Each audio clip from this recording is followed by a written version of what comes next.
This is SignMyCar. I'm Sabrine Dehaan. Today I am taking you to Dallas, Texas to meet with Jan and Lut de Meulder. The family moved to Chicago in 1977 for Jan's master. After he graduated, he was hired by a huge multinational company called Texas Instruments. Thanks to Jan's career, the family got to move around and travel a lot. The de Meulder lived in France for 20 years and in the United States for 20 years. Jan is a super busy man. I feel so lucky that I got to interview him. And on top of that, he's a photographer too. So I hope you will enjoy this interview as much as I have enjoyed producing it. Goeiedag, bonjour. Hello, my name is Jan de Meulder. I'm originally from the Flanders in Belgium, but not totally. I'm born in Spain actually, but my family lives in the Leuven area. Well, thank you so much for having me for a few days here in Dallas, Texas. It's our pleasure to have you here. Tell me, how did you end up in Dallas? I did my studies at the University in Leuven, in the Handelshogeschool, as they say, business basic in economy. And then when I started being interested in a master's degree, they have an exchange program with the University of Chicago. So I applied and got elected for that program. So we got married in Belgium and took our suitcases and moved over to Chicago to study at the University of Chicago for 1 year. And they do interviews on campus. I was interviewed and hired by Texas Instruments. And here I am, still working with the same company. Wow. So when did you start working with that company? 1977. You were born in Bilbao, Spain, and you have traveled all around the world. You lived in France, you lived in several cities in the United States. After all these travels, do you feel Belgian or Flemish at all? Or do you feel American now? I feel a global citizen most of all. I do not believe very much in the flags and the cult around, we're different, we're better than everybody else, because it doesn't help.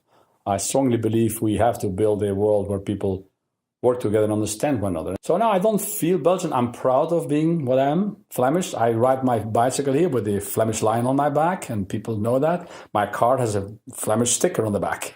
And so I don't trash my heritage. I'm really proud of what I am. But I feel really that, we have to learn and accept that there's many places in the world that might be good, but none of them is paradise. So you got to take the best of everything and try to adjust and enjoy being, a world citizen. And so we love go to France, we go to Belgium, we go to the US. But I don't really think about, that I feel more part of one versus the other. I feel part of the whole thing. And what is your favorite thing about the United States? There's a lot of things I like about the United States. I think what I like the most professionally is that there is a spirit of making things happen. There is a drive, and so it's easier to set objectives, to have people aligned on what you're trying to do and get everybody behind you. So professionally, I think it has an advantage. The Americans have the reputation of being entrepreneurs, and you can see that effectively. From a personal perspective, it's I love to be around new people, new ideas. It's always interesting. You meet people. They have an easiness to at least open up to you and speak to you, even though they're sometimes reserved and won't tell you much beyond that. But at least in the first easy contact is one thing that allows you to get into people, talk to people. They will tell you their opinion, whether they're waiting in line in TomTom or in the airport. Somebody will say something. So there is a lot of easiness of talking to people originally. What is your favorite thing about Texas? Entrepreneurs are welcomed. There is a lot of incentive for you to do things, and things can happen pretty quickly. The cost of living is one of the lowest in the United States. That's why a lot of people come to Texas. And the weather is pretty mild. It's hot in the summer, but not really something you can't deal with. And you don't have to worry about mudslides and torrential rains, and a lot of other things that happen in many places of the world. This is pretty stable and predictable, so it makes planning things easier. Is there anything you really miss about Belgium? How often do you get to visit?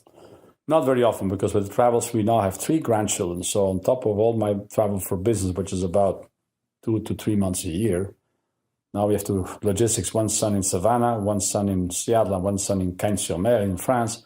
That's 3 full business trips. That takes you a full week to get there, basically, to see the grandchildren. So the travel, it's something that's challenging, and you have to find a way of doing, all those things and keep everybody happy and try to accommodate, try to see everyone at least share some of your time.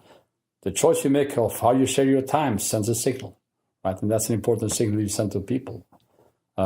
So missing about Belgium, or I would say Belgium and France, the number one thing, the food. No question about it. So I love bread, and I love cheese, and I love wine. So yes, France is probably what I'm missing the most from that perspective. And then the friendship, I guess a lot of people, traditionally, of course, you're from Belgium, people will share some of the jokes that you don't share around here, right? Some things are very, very specific Belgian humor. I still remember being at the cafeteria of TI Belgium in the first years I was working, and you go and sit down there, and these guys are just throwing political jokes and explicit jokes, and the whole lunch you were just laughing. Very common in Belgium, not so politically correct around here. According to you, what is the best way to integrate in the US and to make American friends? That's a very important question. I think there's 2 parts of it. One is that you really have to show interest in your host country. You have to learn what people do. You have to try to get into local clubs, local schools, local churches, local whatever you have as social activity, and get to know people and work with people in that environment. That's the very first question. You have to at least show interest. If you don't, you're never going to learn something about this country. And related to that, we see a lot of families coming here sometimes. If you don't speak English, you're not going to do very well. You have to say, I have to learn English fast. And I go to a foreign country, if I sit there for 3 months and I don't understand the word they're saying, it's going to irritate me. I'm going to be wanting to start learning. Like I'm studying Chinese right now because I need to understand how people speak in China. So first thing is, be curious, learn about the country, at the same time, learn the language. And then the third point, and maybe the most important point, is you have to invest in relationships. You have to invest in friends. When you leave Belgium, and we've discussed that before, you're kind of considered an outlaw, if not a traitor. You left them, and therefore all the burden for the many, many years to come is on you to write them, to phone them, to email them, to visit them. That's your job. So if you want to keep your friends in Belgium, the first thing you have to do is you have to invest. And it's a one-way street. You have to realize that. But at the same time, you can't just rely on your friends in Belgium. You've got to start investing in friends in every place you live. And you do this because it's a choice. People don't walk up to you saying, hey, I want to be your friend. You have to go and do this. If you don't invest, if you don't spend your time trying to make relationships, you're going to feel very lonely because there's 300 million people around you that don't know you. So you have told me that you work a lot, that you travel at least 3 months out of the year. So you sound like a very busy man. What do you do when you're not working? That's a very good question. I sometimes ask myself the question as well. What can you do when you have time to do something? But so there's a travel and for the work I do, and I'm very busy. And when the world trade is your field of responsibility, there's always something going to be wrong when you wake up in the morning. So you never really get bored. So that's a given. Then we have the family, and the family has grown. So now the grandchildren, in the ages they are, between 2 and 7, 8, 9, this is the age you have to see them. And so, when they're 15, 16, they're probably less interested in their grandparents. They're boring, they're old-fashioned. But this age, 2, 3, 4 years old, they're stunning. And so this is the golden age that we need to take as much time as possible to be with them. And then when there is still spare time and free time, my passion is photography. I'm passionate about animal photography because you really have to be good at this and be ready for it because you have very limited time. That animal is there for a second, 2 seconds, gone. I've signed up a couple of times for a workshop with professional photographers. So we did the Alaska adventure and took a lot of pictures there. Take off for a week and just spend the time making pictures day and night. And that's it. It's just you with 5 other guys and a lady and a bear, or 2 or 3 or 4 or 5 bears. And once you put your tripods down, you're there. You can't move anymore. You can't run away anymore. because you will sound like meat.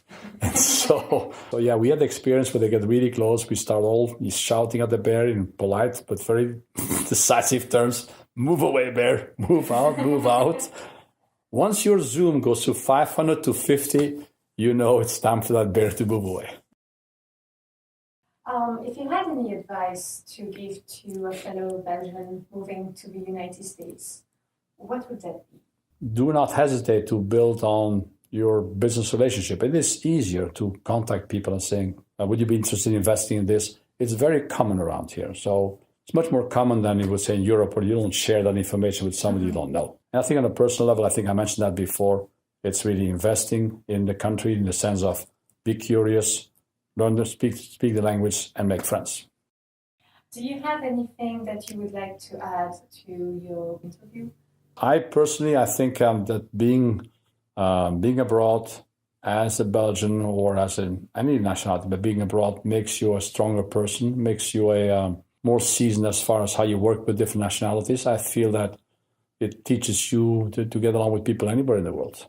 There's no big difference between a Chinese citizen or an Iranian citizen or an American citizen or a Belgian citizen. They have the same concerns we have. They have a family to raise. They want to buy a car. They need an apartment. They need a job. I think we have to appreciate that. And if we all do our part of the work, there will be less xenophobia and more cultural enhancement by just exchanging between nations, exchanging between people, and really try to build on our strengths and not diversity on attacking the others every time we get a chance. So I'm a strong believer in that. There is no better way to end an interview with SignMyCar. So thank you so much, Jan, for having me here. It's been a pleasure meeting you. Thank you for listening to this SignMyCar interview. To find out more multimedia stories on Belgians living in the US, just go to our website on www.signmycar.org. If you like our work and would like to see more stories, please consider making a donation on our GoFundMe page. You will find the link on our website. Have a great day!